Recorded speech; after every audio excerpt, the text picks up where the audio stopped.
इमरान खान का अभी से थोड़ी देर पहले भी जलसा था, तो उसके अंदर भी दोबारा जिक्र वही है, न्यूट्रल न्यूट्रल और इस्टेब्लिशमेंट। एक तो आज एक anchor, TV anchor Imran Riaz को पकड़ा गया है, काबिल मज़म्मत है और काबिल अफसोस है। किसी भी जर्नलिस्ट को पकड़ के आप अपने मकासद हासिल नहीं कर सकते।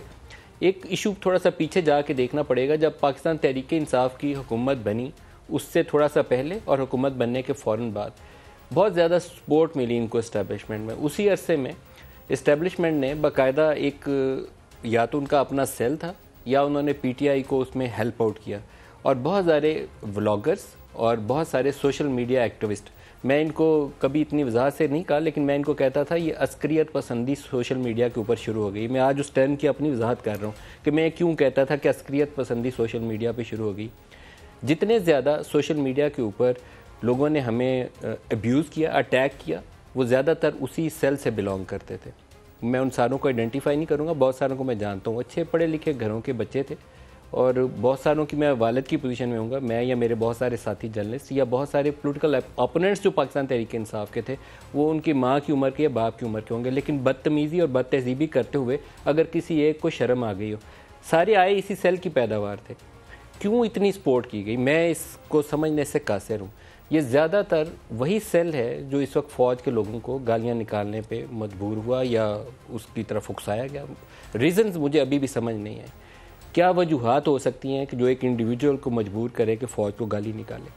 फ़ौज के लिए या इस्टेब्लिशमेंट के लिए कभी गाली निकालना दुरुस्त बात नहीं है।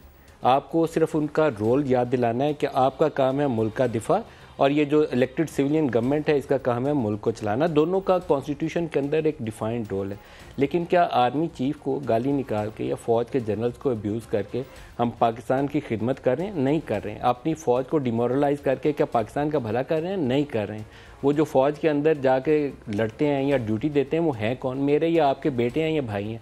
तो ये तरीक़ाकार था ही गलत। ये सोच पैदा कैसे हुई, इसको पीछे क्या अनासर कार फरमा थे, कुछ उसके ऊपर तहकीक करने की ज़रूरत है। इमरान खान की हुकूमत गिरने के बाद भी जो एक नफ़रत वाली पूरे मुल्क के अंदर फ़िज़ा फैली, तो मेरा तो ख्याल था कि एक वो कैम्ब्रिज एनालिटिका का एक पूरा इंटरनेशनली बड़ा मशहूर हुआ था वाक़या कि अमेरिकन इलेक्शंस के अंदर कैसे उसको यूज़ किया गया। इस टाइप की कोई चीज़ पाकिस्तान में भी इस्तेमाल हुई है, क्योंकि इतनी नफ़रत पाकिस्तानी मुआशरे के अंदर कभी मैंने उससे पहले फैलती हुई नहीं देखी। Polarization complete. फ़ौज के रिटायर्ड लोग भी सर्विंग लोगों के ख़िलाफ़ बोल रहे हैं, फ़ौज के ख़िलाफ़ सिविलियन जो उनके पीटीआई से हमायती लोग थे वो बोल रहे थे। कुछ तो एक वो ग्रुप है ना, जनरल अली कुली है तो हम कहते हैं, या जनरल आसिफ यासीन है कि इनके, या ब्रिगेडियर सैमसम है कि इनके पीटीआई से ताल्लुकात हैं या पीटीआई से इनकी वाबस्तगी है, इसलिए ये बोलते हैं। लेकिन ये नफ़रत की फ़िज़ा बहुत बड़े पैमाने पर पाकिस्तान में आई, क्यों आई?